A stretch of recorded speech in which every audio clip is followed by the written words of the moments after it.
Estamos de volta para mais uma aula de Química Geral do canal Química Ciência Central.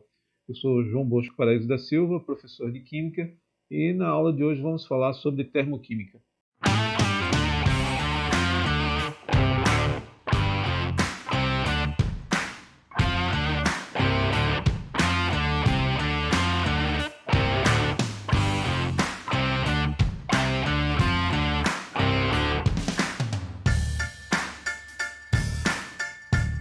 Definimos na aula passada o conceito de entalpia como sendo a soma da energia interna do sistema mais o produto da pressão vezes o volume do sistema.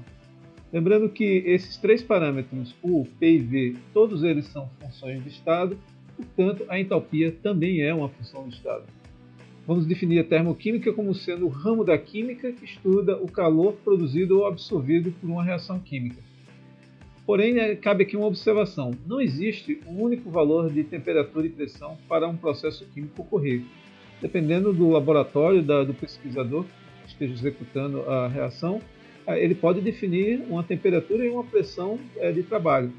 Portanto, para poder haver comparação entre resultados em diferentes laboratórios ou entre diferentes pesquisadores, definiu-se o chamado estado padrão, que é o estado de uma substância que tem três características.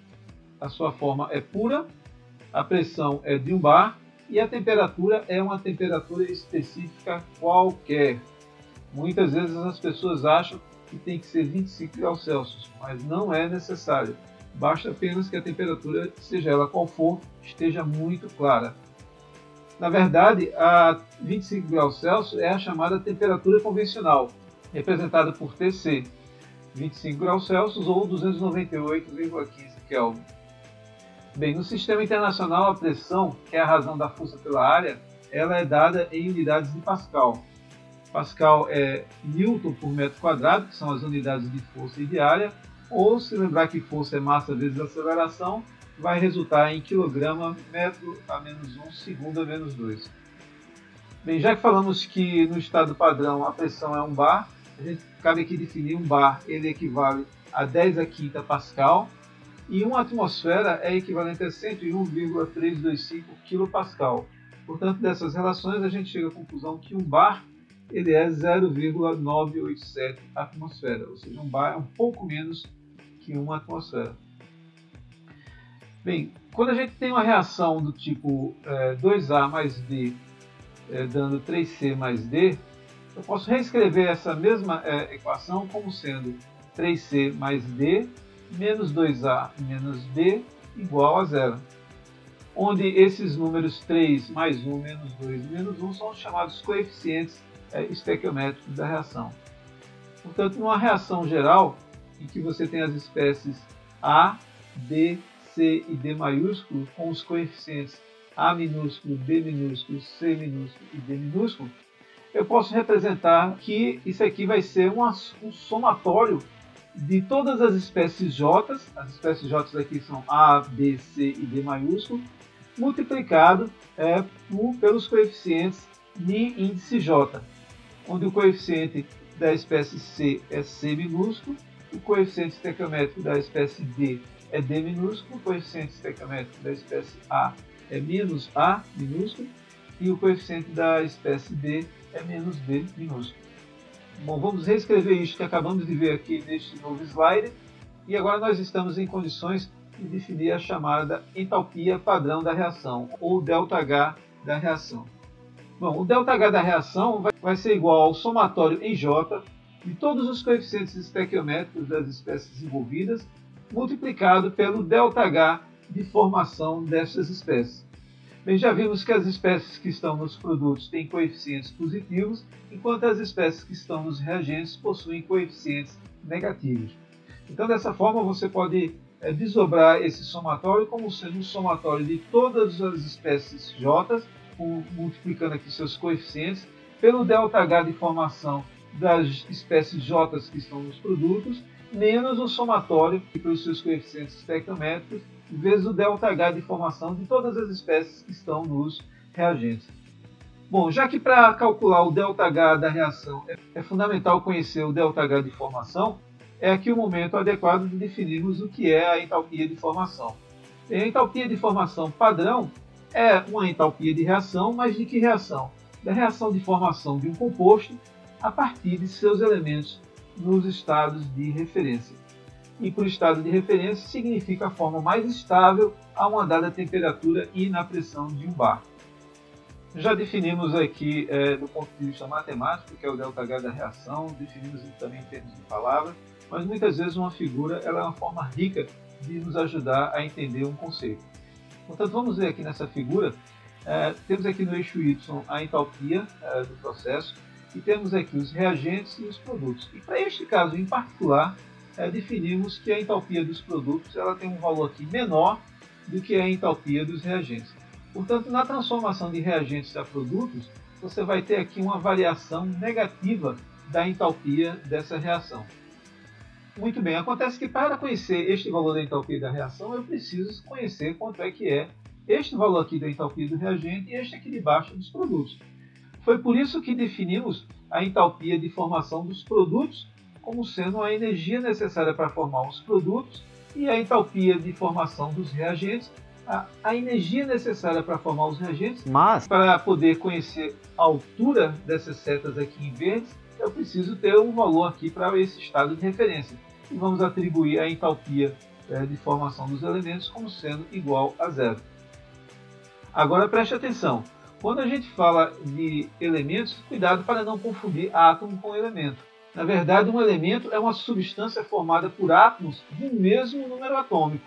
Ou seja, é como o átomo está presente na natureza. Por exemplo, se for hidrogênio, é H2. É assim que a gente encontra hidrogênio na natureza. Se for oxigênio, é O2. E se estivermos falando de carbono, carbono na forma de grafite. Bom, feita esta observação, vamos novamente voltar àquela que fizemos anterior, que é lembrar que a entalpia de formação do elemento é definida como zero. E assim eu posso calcular quanto vale a entalpia da reação de formação da água gasosa a partir dos seus elementos H2 e O2, multiplicado pelos coeficientes tecnométricos 1 e 1,5. Bem, o ΔH de formação da água gasosa vai ser igual à entalpia de formação da água gasosa menos a entalpia de formação do elemento H2 e do elemento O2. Bem, este valor da entalpia de formação da água gasosa do estado padrão é definido, menos 241,82 kJ, e dessa nossa definição, vemos que os valores aqui entram 0 e menos 1,5 que multiplica zero. Portanto, o ΔH de formação da água gasosa é menos 241,84 kJ por mol. Já a transformação do carbono grafite em carbono diamante, o ΔH de formação do diamante vai ser igual à entalpia de formação do diamante, do estado padrão, menos a entalpia de formação do carbono na forma de grafite. Essa aqui é a forma mais estável, grafite, então vai ser 1,891, que é a entalpia de formação do carbono diamante, menos zero. Então a entalpia de formação do diamante é 1,895 kJ por mol. Uma outra observação que é importante a gente destacar é que a entalpia de uma reação vai depender dos estados físicos, tanto de reagentes como de produtos. Portanto, é importantíssimo especificar o estado de cada substância na equação química. Veja, por exemplo, se a gente tem aqui metano e a gente escreve aqui a combustão do metano. Metano na forma gasosa reagindo com O2, levando à formação de CO2 e água na forma gasosa. Este processo de combustão leva à liberação de menos 802 kJ por mol. Este é o ΔH desta reação de combustão, cuja figura associada é esta apresentada aqui abaixo do lado esquerdo. Novamente temos aqui no eixo Y a entalpia e temos aqui o estado de partida, que é o metano gasoso, reagindo com oxigênio gasoso e levando à formação de CO2 mais água em estado gasoso, e liberando uma variação, observe, negativa de menos 802 kJ. Porém, se a gente escreve a mesma reação, entretanto, representando a combustão do metano a CO2 gasoso e água agora líquida, observe que em cima é gasoso, aqui embaixo agora é líquido, o ΔH dessa reação de combustão vai ser menos 890 kJ por mol, ou seja, a reação é mais exotérmica que a anterior. Portanto, significa que ela vai ter uma variação mais negativa. Então, para você ir de CH4 gasoso mais O2 gasoso até CO2 gasoso e água, você vai liberar uma quantidade maior, ou seja, CO2 gasoso e água na forma líquida vão estar no estado de entalpia menor que o seu correspondente onde a água é gasosa. E essa diferença de menos 88 kJ por mol, que corresponde exatamente à transformação de 2 moles de água em forma gasosa em 2 moles de água em forma líquida. E esse processo corresponde exatamente à condensação da água. Bem, a entalpia depende não só do estado físico de cada uma das espécies presentes na reação, como também das condições do experimento. Observe que este valor de menos 88 para duas quantidades de água equivale a menos 44 para cada mol, né? Porém isso foi a 25 graus Celsius. Se agora essa mesma transformação, essa condensação ocorre a 100 graus Celsius, a energia ela é levemente diferente, é menos 40 kJ por mol. Então a entalpia vai depender não só dos estados físicos das espécies envolvidas, mas também das condições experimentais, em particular da temperatura utilizada. Já que estamos falando de entalpia de combustão, vamos mostrar nessa tabela um conjunto de valores de entalpia de combustão do estado padrão para diferentes substâncias. Primeiro detalhe que queremos chamar a atenção aqui nessa tabela é o fato de que a entalpia de combustão ela é sempre negativa. Então, não apenas para estas substâncias que estão aqui, para todas as substâncias, durante o processo de combustão vai haver a liberação de energia. Outra coisa que a gente quer chamar a atenção aqui é o fato de quando você compara, por exemplo, a entalpia de combustão do carbono, na forma de grafite, é menos 394 kJ por mol. E quando você tem uma outra substância que tem agora o dobro de átomos de carbono, essa energia ela não dobra. Você veja que aqui a diferença de 394 para 1396 não é por um fator de 2. Nem tampouco quando você tem 6 átomos de carbono, ela não é 6 vezes maior. Veja que a diferença aqui é quase entre 9 vezes aproximadamente entre o carbono e o benzeno. O benzeno libera bem mais do que 6 vezes o valor da entalpia de combustão do carbono. Portanto, não é o número de átomos de carbono que determina a quantidade de energia que é liberada durante a combustão. Na verdade, isso tem a ver com as ligações químicas presentes nas substâncias e as forças dessas ligações químicas. Bem, olhando agora para outras moléculas, como por exemplo a glicose, que a gente sabe que é uma fonte de energia, a gente vê que ela libera 2.808 kJ por mol durante a sua queima. Já o propano, que é um dos principais constituintes do gás de cozinha, ele libera na sua queima, na sua combustão, 2.220 kJ por mol. O etanol e o isoctano formam um par interessante para comparação, porque são os constituintes principais de dois combustíveis utilizados nos nossos automóveis, né? O próprio etanol e o isoctano, que está presente como principal constituinte da gasolina. Aqui a gente vê que o isoctano libera uma quantidade maior de energia comparado com o etanol, porém devemos lembrar que essas substâncias possuem massas molares diferentes e também densidades diferentes. E isso leva, em última instância, a termos que considerar que o preço do etanol deva ser até 70% do preço da gasolina. Eu tenho um vídeo sobre isso aqui, em que eu mostro em detalhes esses cálculos. Se você quer entender direitinho, sugiro que você dê uma olhada no vídeo. Bom, agora que já definimos o que é uma entalpia de uma reação, vamos mostrar aqui um exemplo, que é a reação do hidróxido de bário octaidratado, que é uma substância tóxica, que ao reagir com cloreto de amônio sólido, leva à formação de cloreto de bário, de hidratado, amônia e mais água na forma líquida. Bem, aqui está a tabela com as entalpias de formação de cada uma das substâncias presentes nessa reação, e aplicando a expressão do ΔH da reação como sendo o somatório das entalpias de formação de cada uma das espécies presentes na reação multiplicado pelos seus coeficientes estequiométricos, a gente vai ter que o ΔH da reação vai ser quem estiver nos produtos vão entrar com coeficientes positivos, então o ΔH de formação do cloreto de bário de hidratado vai entrar multiplicando apenas por 1 aqui o coeficiente estequiométrico. O ΔH de formação da amônia vai entrar multiplicado por 2, que é o coeficiente estequiométrico da reação. A da água líquida multiplicada por 8. E a das espécies que estão nos reagentes vai entrar do hidróxido de bário menos 1 e do cloreto de amônio com -2. Então agora, simplesmente substituindo os valores numéricos dessa tabela nessa expressão, a gente tem aqui a capacidade de calcular que o ΔH de reação vai equivaler a mais 63,48 kJ por mol.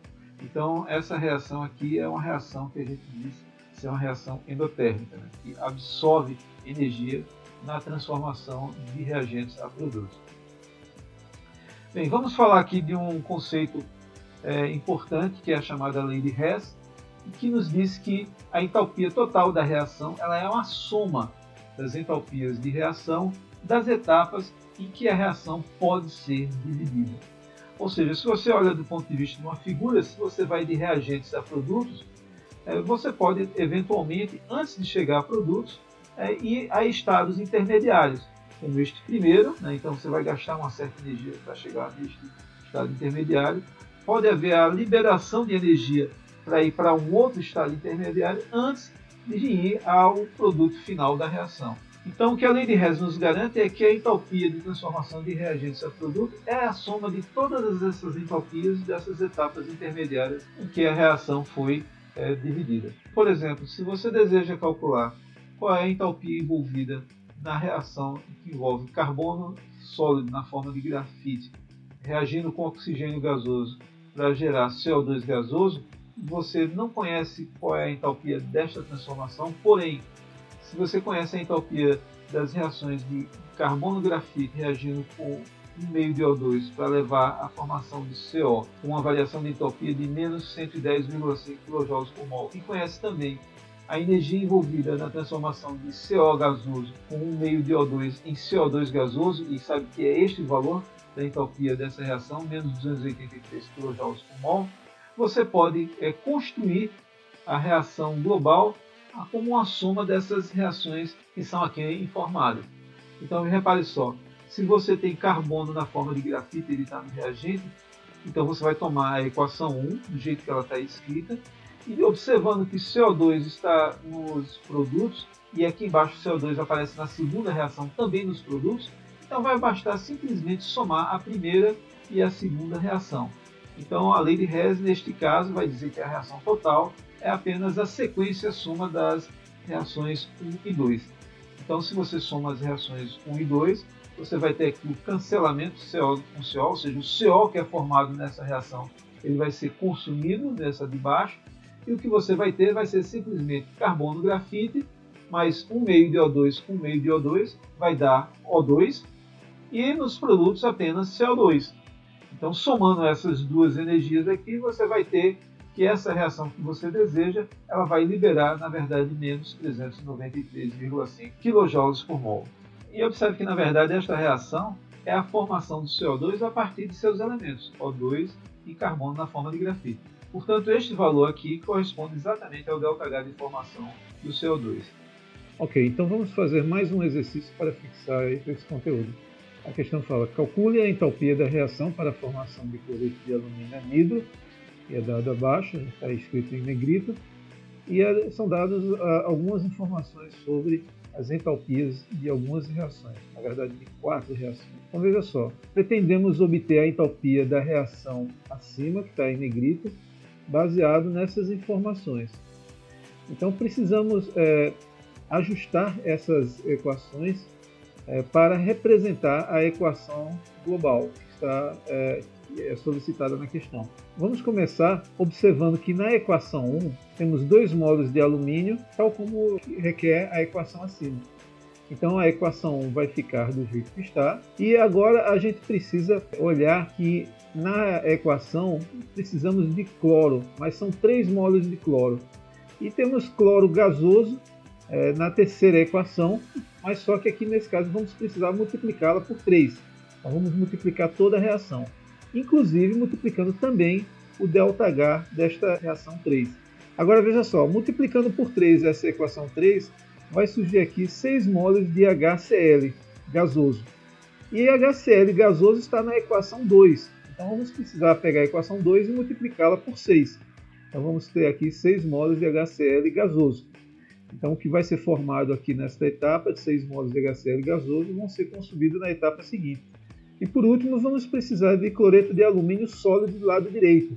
O cloreto de alumínio sólido está na quarta equação e está já com o coeficiente estequiométrico tal como precisamos, 2. Porém, como ela está do lado esquerdo, vamos precisar inverter a quarta equação. Então vamos multiplicar por menos 1 a equação 4. Bom, vejamos agora o que acontece. Vamos primeiro cancelar o que é formado nos produtos, numa dessas reações, e é consumida na etapa seguinte. Então temos aqui 3 moles de H2 gasoso produzido nesta reação, que vai ser consumido na seguinte. Nós temos aqui 6 moles de HCl gasoso que serão consumidos na próxima etapa.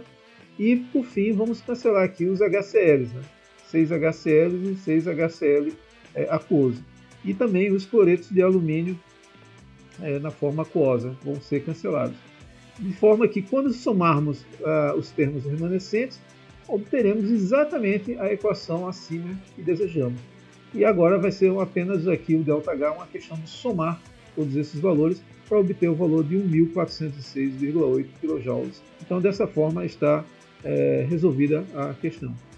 Bem, agora que a gente já sabe como proceder, como operar, né, quando a gente trabalha com a lei de Hess, a gente precisa agora fazer uma pergunta fundamental, que é mais importante do que saber resolver uma questão envolvendo esse conceito da lei de Hess, que é se perguntar o que justifica a lei de Hess?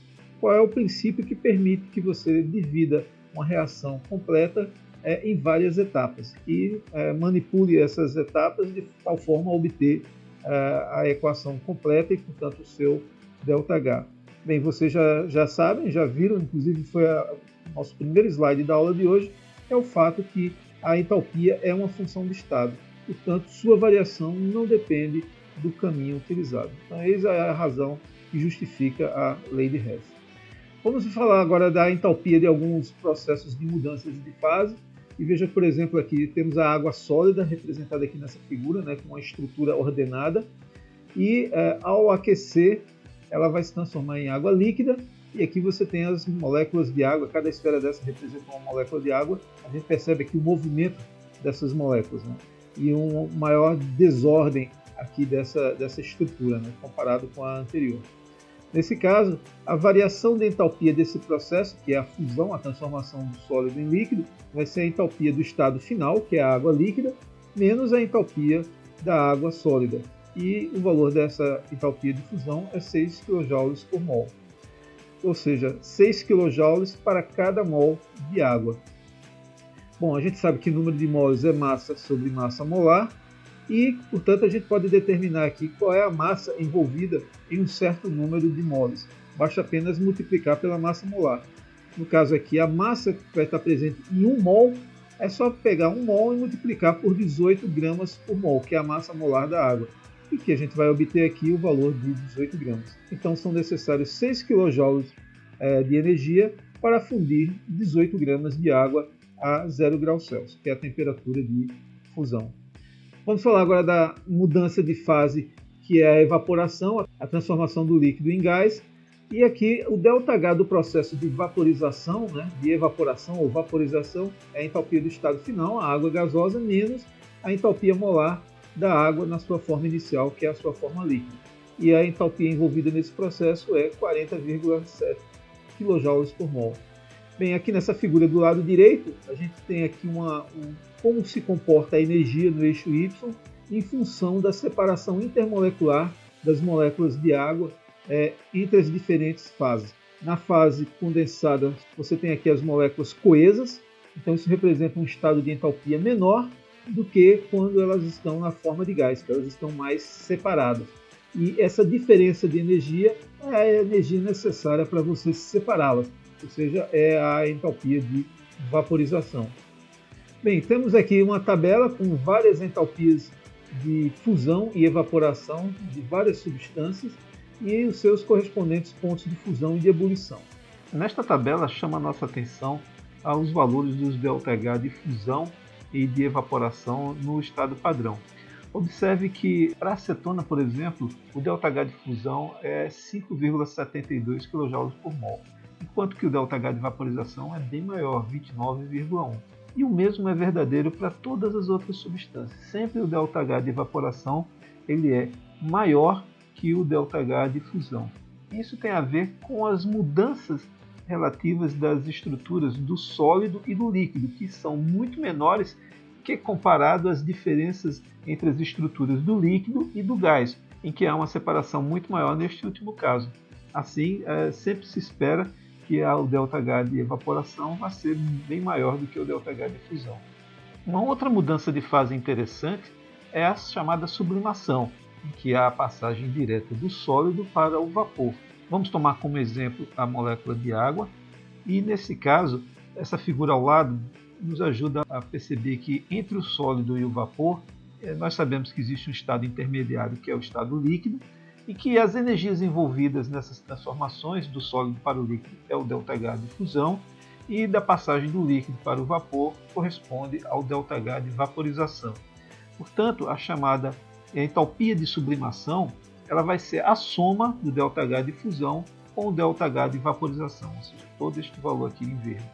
No caso em particular da água, o ΔH de fusão da água é 6,01 kJ por mol, o ΔH de vaporização 40,7 kJ por mol, portanto o ΔH de sublimação vai ser 46,71 kJ por mol. Por último, vamos falar aqui do processo de solidificação, e vamos usar novamente a água como exemplo e ilustrar que a sua transformação de líquido na sua forma sólida. Do ponto de vista da energia, a entalpia desse processo de solidificação é igual à entalpia molar da água na sua forma sólida menos a entalpia molar da água na sua forma líquida. E essa diferença vale menos 6 kJ por mol, ou seja, na hora que a água líquida se transforma em água sólida, ela libera 6 kJ por mol de energia. Esse processo pode ser ilustrado através de uma figura, mostrando aqui nesse diagrama no eixo Y a entalpia. Aqui a entalpia do sólido num valor mais baixo que o líquido, portanto a conversão de líquido a sólido tem uma variação negativa de entalpia, ou seja, é o ΔH de solidificação. É claro que no processo oposto é a fusão, a transformação do sólido em líquido, então a gente conclui que o ΔH de solidificação é o negativo do ΔH de fusão. Bem, isto é um caso particular de um princípio geral, em que o ΔH do processo direto ele é o negativo do ΔH do processo inverso. Vamos usar estas informações para explorar a chamada curva de aquecimento da água. Então, se a gente colocar do ponto de vista gráfico, o que acontece com a temperatura da água na medida que calor é fornecido à água, vamos começar pela água na forma sólida, ou seja, gelo, considerando, claro, que a temperatura externa do ambiente é constante e que a taxa de entrega de calor, ou seja, a velocidade de aquecimento é também constante e que a pressão externa é constante. Então, ao entregar uma certa quantidade de calor, você consegue elevar a temperatura da sua amostra até os 0 graus Celsius. E esse é o chamado ponto de fusão. Bom, quando você entrega mais calor, quando você entrega 6,01 kJ por mol, a água vai estar novamente aqui em 0 graus Celsius, porém na forma de um líquido. Então, você vai estar aqui, nesse ponto. Se você entrega mais calor, ou seja, se você entrega 7,5 kJ por mol, você vai conseguir agora, na forma da água líquida, aumentar a temperatura até ela atingir os 100 graus Celsius. Uma vez atingido os 100 graus Celsius, você está aqui em iminências da água entrar em ebulição. Então, se você amplia a quantidade de calor, entregando agora 40,7 kJ por mol para a sua amostra de água, você vai chegar aqui à forma de vapor na mesma temperatura de 100 graus Celsius. Você vai estar aqui a esse mesmo patamar, 100 graus Celsius, porém na forma de vapor. E se você agora entrega mais energia, você vai aquecer o vapor a uma temperatura maior. E o que acontece aqui nesses intervalos entre o sólido e o líquido e entre o líquido e o vapor é que a temperatura mantém-se constante. E do líquido para o vapor. Só após essas etapas de separação, do sólido para o líquido e do líquido para o vapor, é que agora a quantidade extra de energia poderá ser utilizada para aquecer o líquido ou o gás. Bom, essa informação que nós temos aqui, que durante a entalpia de evaporação a temperatura da água mantém-se constante, é o que está por trás de uma dica que nós colocamos no vídeo, que eu vou colocar também aqui no card, para uma maneira da gente economizar o gás de cozinha. Bem, vamos finalizar essa videoaula fazendo um exercício. Esse exercício ele fala o seguinte: uma amostra de benzeno, C6H6, foi aquecida até 80 graus Celsius, seu ponto de ebulição e o aquecimento continuou até que 28 kJ de energia fossem fornecidos. Como resultado, 71 gramas de benzeno em ebulição foram vaporizados. Qual é a entalpia de vaporização do benzeno no ponto de ebulição? São dados aqui as massas molares do carbono e do hidrogênio. Bom, esses dados aqui é para a gente, primeiramente, responder essa questão, calcular aqui a massa molar do benzeno, são 6 átomos de carbono, então são 6 vezes 12 gramas por mol, mais 6 átomos de hidrogênio, então são 6 vezes 1 grama por mol. Então isso aqui dá 78 gramas por mol.